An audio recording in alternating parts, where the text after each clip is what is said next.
Republicans in Congress are making utter fools of themselves as they are so transparently in a despicable cover-up mode.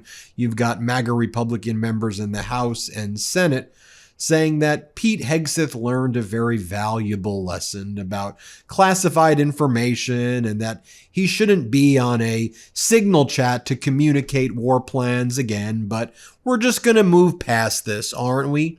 Move past this? Where are we going to move past? To the war crimes that he's committing off the coast of Venezuela, where we know that while that whole operation is unlawful to begin with these war crimes against the fishing boats, that when there were the survivors who were in distress, waving their hands, that the military ordered additional strikes to kill the survivors. And we've learned more information that these survivors weren't radioing anybody. They weren't trying to get back on the ship to drive away with the drugs.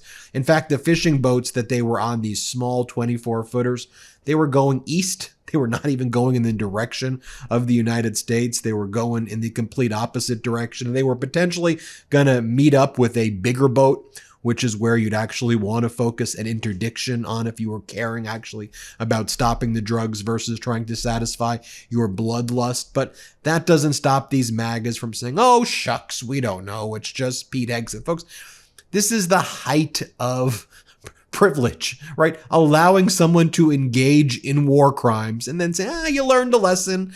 We'll just move on to the next one. No, this is someone who is utterly repugnant to our system of law and order. This is a war criminal, and those who aid and abet it, to me, are just aiding and abetting war criminals. Let me just show you what went down here, where you have MAGA Republican Congress member Mark Alford, when he was asked after the Inspector General's report was released about Hegseth engaging in these Signal communications where Hegseth was describing war plans. Alford goes, not a big deal. I don't think this is a big deal at all. We all learn. We all occasionally put our war plans on text chats, don't we? Here, play this clip. Terry's transmission on non-public operational information over Signal exposed sensitive information which could cause harm to DoD personnel and mission objectives.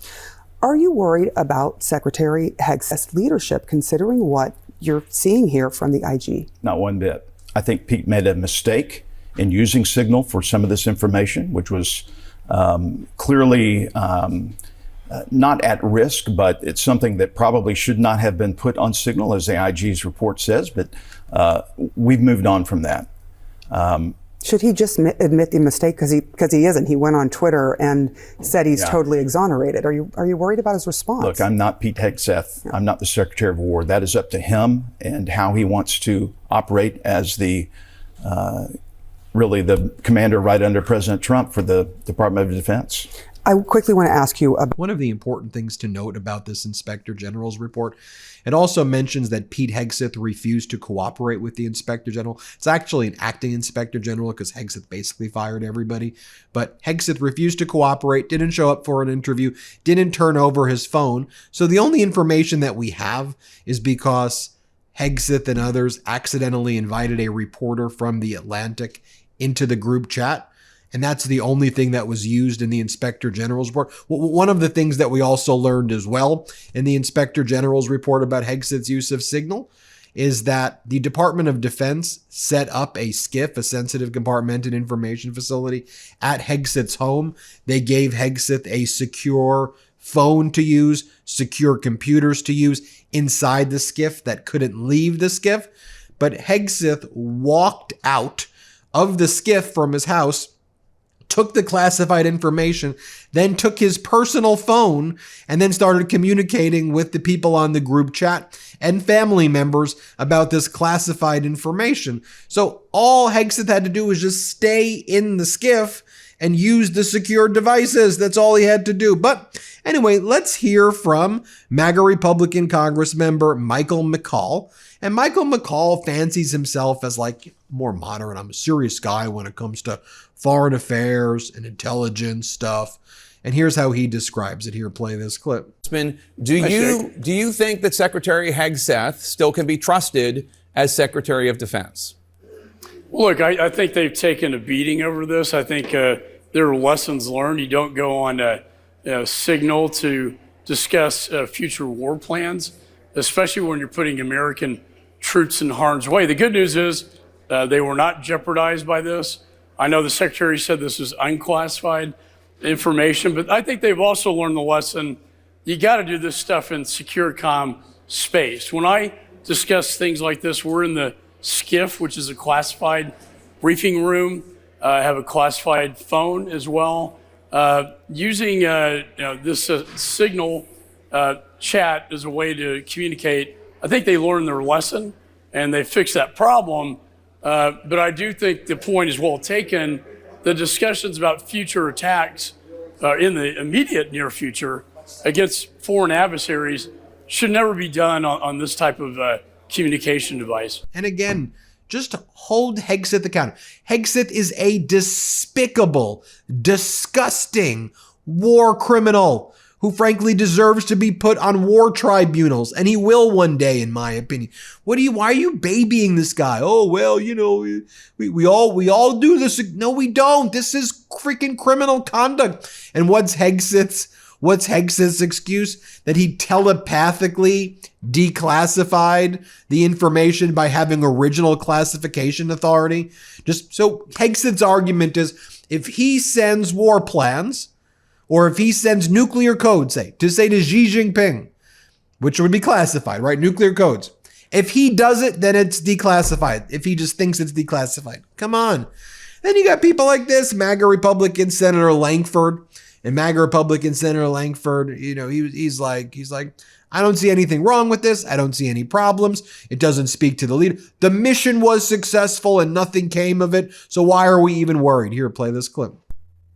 I think you just joined into an encrypted app. I don't see it as much of an issue because, again, they all believe that this was a closed circle of conversation. He's trying to give each other a heads up of what's about to happen, as we had given a heads up to our foreign partners overseas as well, to let them know what was about to happen as well. So this is normal communication on it. What's not normal is having a reporter in the middle of it. You've no doubts about Secretary Hegseth's leadership? No, that I don't see this as an issue of leadership, nor I've heard some people calling for his resignation. I think that's way overkill in this. He is stepping in and has actually led a very successful first attack here on somebody that had attacked the United States over and over again. By the way, when they say nothing came of it, no foreign intelligence extracted the information, how do you know that? How do you know that? We know that foreign intelligence got Witkoff's phone, right? Steve Witkoff, Donald Trump's envoy to Russia, the Putin bootlicker who went with Kushner to Moscow, the guy who was in Miami having the conversations with Dmitriev and with Ushkov, the Russians, talking about laundering the plan of surrender to Ukraine. The European intelligence services, some foreign intelligence service was on that signal chat, and that was good because we wanted that information to expose that the Trump regime was helping Putin. So you don't think that there are foreign intelligence agencies that are all over Hegseth's phones right now? And then I guarantee you, I'm giving you my opinion, but I guarantee you in my opinion that they're all over his phones. And we've heard about the American Reapers, the drones getting shot down over Yemen. Remember, there were like 2 fighter jets or 3 fighter jets that like mysteriously fell off the aircraft carriers. This regime doesn't tell you anything truthful. They hide everything. How do we know that there was not intelligence extracted and that the other countries now understand the way our war plans go down? How do we know that? Hegseth didn't even turn over his phone to the inspector general. You guys don't know anything. All we know is that illegal conduct took place there and he's engaged in war crimes off the coast of Venezuela. To help me make sense of all of this, I want to bring in Democratic Congressmember Pat Ryan. Now, Pat Ryan and I had this interview yesterday. I want to bring him in. You'll see I'm wearing a different outfit because I did the interview, then I came to another location to take my family somewhere so we could just have a weekend somewhere else. But I want you to watch what I spoke to Pat Ryan about yesterday. Here, play this clip. And now I want to bring in Democratic Congressmember Pat Ryan, a former Army intelligence officer, served 2 combat tours in Iraq. You're on the Armed Services Committee. I want to get your take on this Inspector General's report about Hegseth's use of Signal to share war plans in Yemen.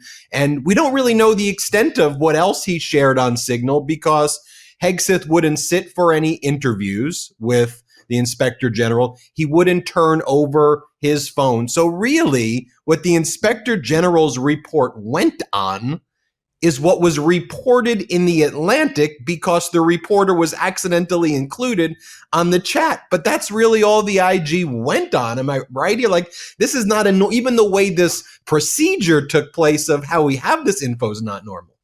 Yeah, from a process perspective, to be clear, it's a deeply corrupt cover-up and blatant lies. Like, to your point, the only reason this report made it out to the light of day is a bunch of us pushing for it. And then Jeff Goldberg, like, leaking it out because Hegseth throughout this refused to even sit and talk with the IG, which is unprecedented, refused to turn over his personal phone, which is what he used to send out this classified information that put soldiers and particularly pilots' lives at risk, and then refused to share any screenshots or any other info. So process-wise, incredibly corrupt.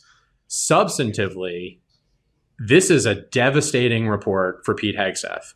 And by the way, they spent months trying to kill this, water it down, pressure this IG, who's just an acting IG, by the way, because of course they fired the original IG. So, but even with all that effort by them to cover this up and water it down, this is a devastating report. And I think if I had like 30 seconds for those sort of following along, page 25 of this report, which is now out and public and available, I think it's important to just read like one line that to me summarizes it. And it's in a bright red box for the guys like me that are at that level. The secretary's actions created a risk to operational security that could have resulted in failed U.S. mission objectives, so failing the mission, and 2, harm to U.S. pilots. So we've got the guy whose whole job is to accomplish the mission and protect our troops, doing the literal exact opposite,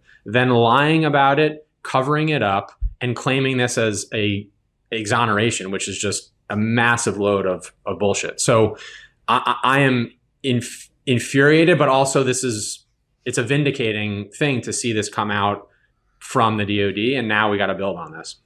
Congressman, as you pull back the inspector general's report, there's 2 of them, right? There was a classified report and a non-classified.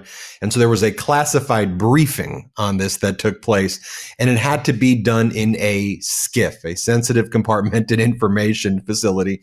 And the underlying documents that were used by Hegseth were highly classified and no foreign intelligence. It was a no foreign kind of label on it that he then just basically said, well, you know, I'm the Secretary of Defense or whatever he calls himself these days, so I can retroactively, telepathically declassify things. Just that's his defense. Voila, I say it's not classified, but it's so highly sensitive that the members of Congress had to look at it in a SCIF, huh? Yeah, and and like all the irony and hypocrisy of using classification to cover up the report that's supposed to bring transparency to the fact that you leaked classified information is, again, just both infuriating but on brand with the total amateur hour clown car that is now the Pentagon under Hegseth. And I want to be clear, I'm not talking about folks in uniform, the senior officers that are doing their best. I'm talking about this layer of political hacks that he's brought in, including his brother, his wife, like a total clown car. The thing that I think is also important here is within the report, and this is going a level deeper than that, 30 seconds. If you got 2 minutes, not only did he refuse to cooperate with the report, which is an important takeaway, it also details what happened on the day of the strike. So Hegseth is at home. They set up a temporary SCIF, secure compartmentalized information facility, designed to protect what everybody knows is incredibly sensitive operational information. So they go out of their way to set up this tent. He gets the classified email from the commander in the region, the CENTCOM commander, then chooses to, even though he had secure platforms right in front of him, he chooses to step out of that, pick up his personal phone and send the almost carbon copy. In the report, you can see they match up, the two things, to send that out, that's a life or death thing. Like, for those pilots, 2 to 4 hours of lead time, it is incredibly, thank God, we're incredibly fortunate that multiple foreign intelligence services, which I'm sure are all up in Pete Hegseth's personal devices, that they weren't able to get that and quickly enough get it to Houthi forces on the ground. But we know both the Russians and the Iranians are very close, of course, with the Houthis. So we are very fortunate that those pilots came home, but Pete Hegseth made that a lot harder for them. And the reality is, with the lack of transparency of this administration, I mean, truly, again, I don't want to speculate into conspiracies, but who knows? We know that there were planes that didn't land where they were supposed to land off the Strait of Hormuz, and they were strange explanations about where these happens. We know that there were drones, multiple of those Reapers that were shot out of the sky, and we're just like, hey, we just lost another Reaper today. We don't know, because we're not getting transparent and accurate information, what the heck happened. And to your point about foreign intelligence services, we know, this isn't hypothetical, right? We know when it comes to Witkoff, for example. In a good way, foreign intelligence services were up in his signal, and it demonstrated that he was laundering Russian surrender plan. So if they're in his signal, the bad guys are in Hegseth's signal, and everyone's in everybody's signal, right? I mean, that's kind of what I was an Army intelligence officer, 27 months in combat. You always assume the adversary is watching on all these unclassified networks. And there's even real risk to the secure classified networks that we spend a lot of time and money countering. So it's just, he is a joke. The whole thing is a joke. It's an insult. Most importantly, I think it's an insult to every person who's wearing the uniform, putting their life on the line, every person who has worn the uniform, who does the right thing, who, if they had done this, if I had done this as an Army lieutenant or captain, I would have been absolutely relieved of my post, charged under the Uniform Code of Military Justice, potentially put in jail, and everybody knows that. And so the idea of the guy who came in on day one of the Pentagon and said, accountability's back, accountability's back. He said it 1,000 times in his Fox News, voice and look here, and then refuses to hold himself accountable. It's a fucking joke. And so the thing we're pushing for now is less so on the IG Signalgate stuff, although we're continuing to push. But there's maybe a crack of a backbone of an integrity from a few of the Senate and House Republicans who said what's happened on these Venezuela strikes, in particular the September 2nd strike, is concerning enough to them that they want to do quote unquote vigorous oversight. That is where we need to continue to push, because the IG report shows Hegseth will lie, cover up, and so on. But if we can, sort of push around this most recent incident based on knowing that he's not going to do the right thing, I think that's kind of the next step of this investigation. What we just heard come out from my colleague today, who I think you're going to talk to, Congressman Himes, validates the worst fear that we all had, that this is either a war crime or an extrajudicial killing, murder situation, which I do not say lightly, and is absolutely horrific and absolutely un-American.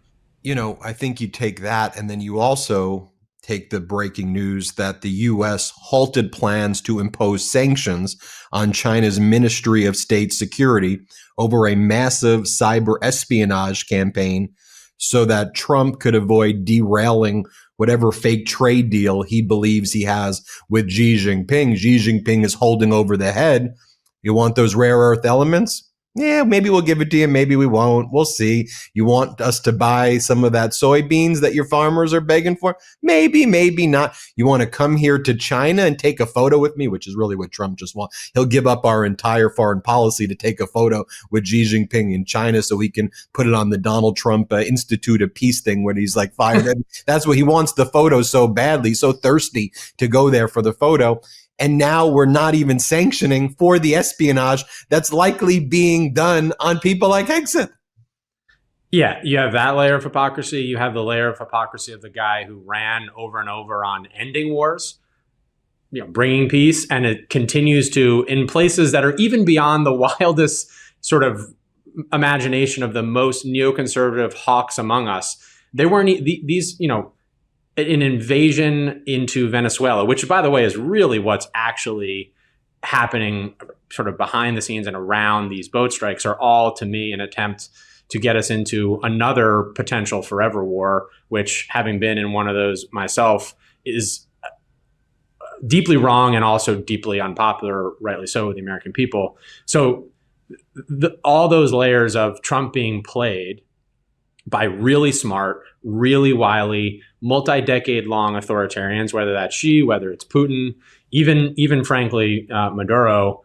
Yeah, I think Thirsty is actually, I think you're right about that. And by the way, as we do this, each step along the way, we sort of incrementally or even sometimes aggressively lose our moral high ground and standing around the world around the values that, I risked my life 27 months for the values in our Constitution and the idea that even if the bad guys are doing the wrong things, we do the right things. And I believe that is what 100% of our folks in uniform believe too, that we are righteous in our cause.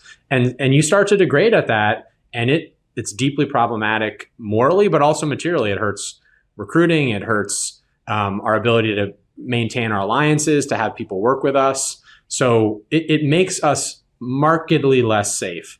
And I think that is important to say around this stuff too. Congressman Pat Ryan, we appreciate you as always. Thanks for all the work you're doing on the Armed Services Committee, and thanks for explaining to our listeners and followers what's really happening.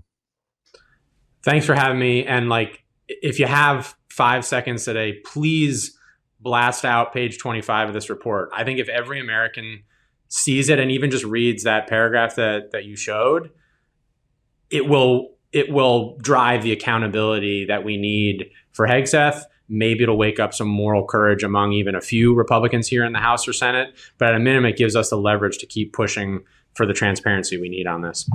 We appreciate you. Everybody hit subscribe. Let's get to 6 million subscribers. Want to stay plugged in? Become a subscriber to our Substack at MeidasPlus.com. You'll get daily recaps from Ron Filipkowski, ad-free episodes of our podcast, and more exclusive content only available at MeidasPlus.com.